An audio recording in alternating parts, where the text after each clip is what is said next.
João. Estou passando por uma dificuldade muito grande em relação à minha vida. Eu sempre fui, vou resumir, eu sempre fui uma pessoa muito alegre, nunca tive medo da morte, sempre encarei a vida de forma positiva, sempre, nunca tive medo da morte, nunca. Só que de uns tempos pra cá eu tive uma crise de pânico, superei a crise e depois disso, os meus pensamentos negativos sobre os meus pecados, que podem ter atrapalhado outras pessoas, meu pecado pode ter destruído vidas, a minha também, e de não ser aceito por Deus, então pedir perdão muitas vezes. Às vezes eu estou bem, às vezes eu estou num dia muito bem, às vezes eu estou alegre, e de uma hora para outra tudo cessa, tudo vira tristeza, tudo vira medo de não ser aceito, e com isso vem um pânico de não ser aceito por Deus, né? Vem a crise, pânico eu não tenho mais, mas a crise, aquela tristeza, daí eu começo a chorar e eu já pedi perdão pelos meus pecados, todo dia peço, todo dia falo com Deus, todo dia oro, não sei mais o que fazer para me livrar desses pensamentos negativos. Me ajude. O irmão, o seu João, está pedindo, por favor, algum norte, alguma oração, e que as pessoas que assistem também possam orar e talvez ajudar outras pessoas também. Joãozinho, querido João. João, tem algumas coisas acontecendo com você simultaneamente. Em primeiro lugar, você não compreendeu até hoje o significado real do que seja a promessa do Evangelho. A promessa do Evangelho se estabelece em nós como certeza da nossa reconciliação com Deus, da nossa pacificação com Deus, porque Deus determinou que a palavra dele a nós seja essa comunicação, a comunicação de que todos os pecados estão perdoados, a comunicação daquele que disse e foi ouvido quando disse: Pai, perdoa-lhes, porque eles não sabem o que fazem.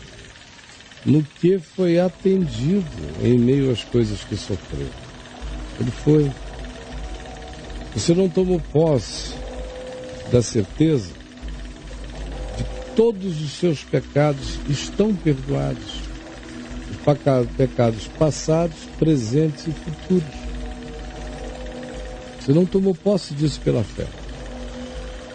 Você não creu ainda que toda a dívida pessoal que você tinha, Paulo afirma em Colossenses, no capítulo 2, que Jesus na cruz rasgou o seu débito todo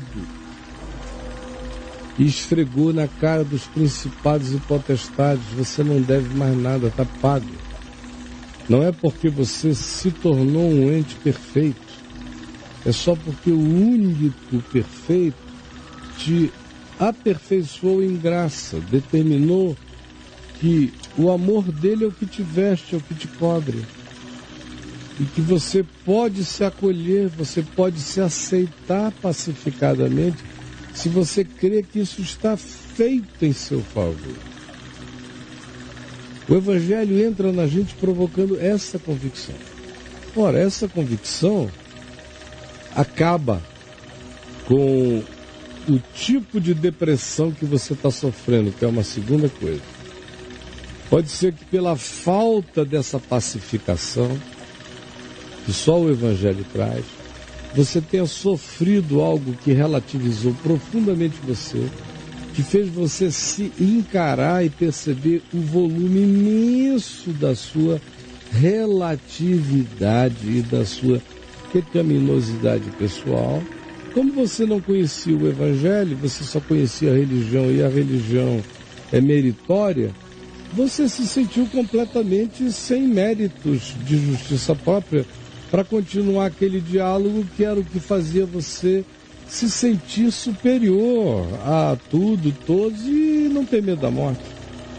Mas como agora você foi relativizado e não há evangelho da fé no seu coração dizendo, está tudo pago. João, o escrito de dívida está rasgado. Para de pedir perdão pelos teus pecados, porque eles já foram perdoados. Para.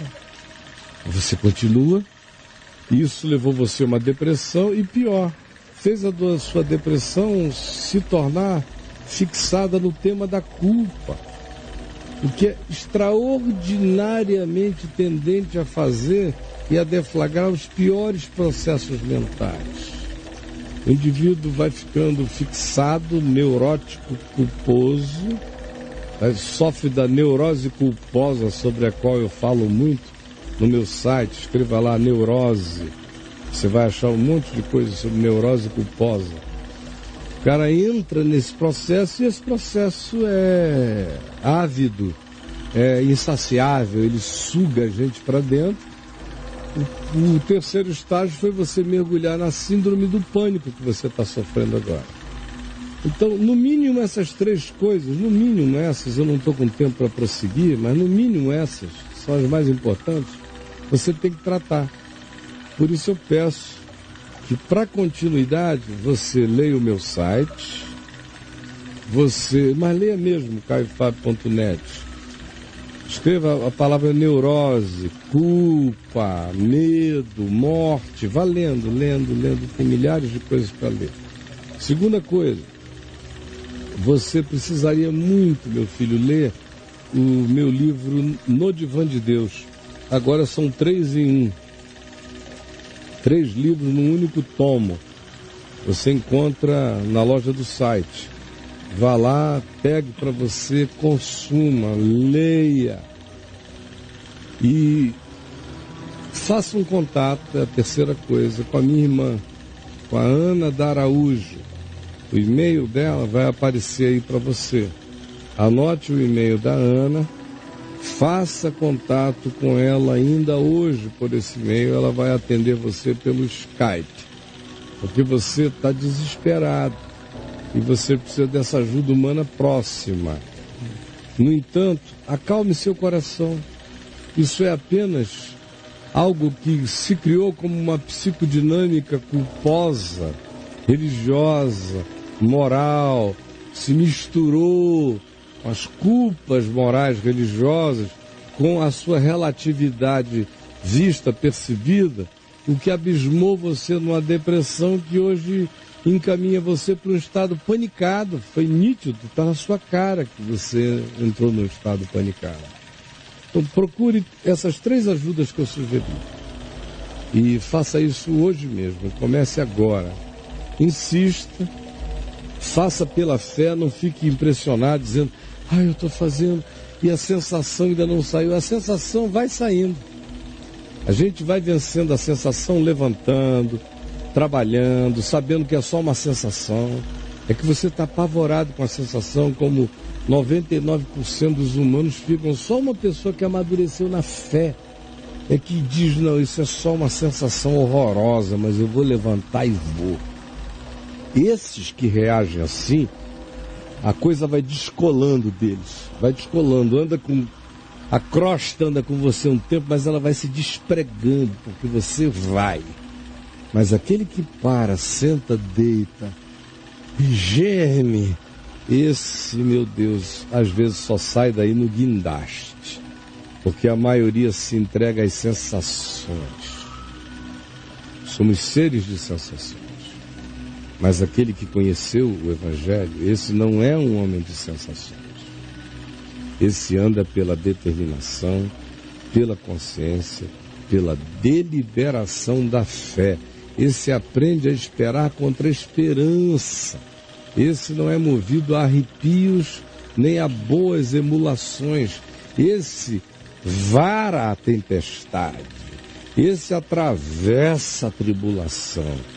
Esse se levanta e anda, esse sai andando e chorando e vai adiante até o dia em que, vencidas as sensações, surgindo o fruto da fé, ele volta contente trazendo os seus frutos.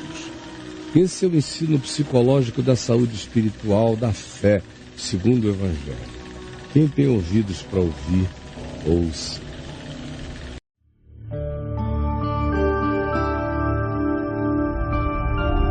Vem IVTV, o canal é você.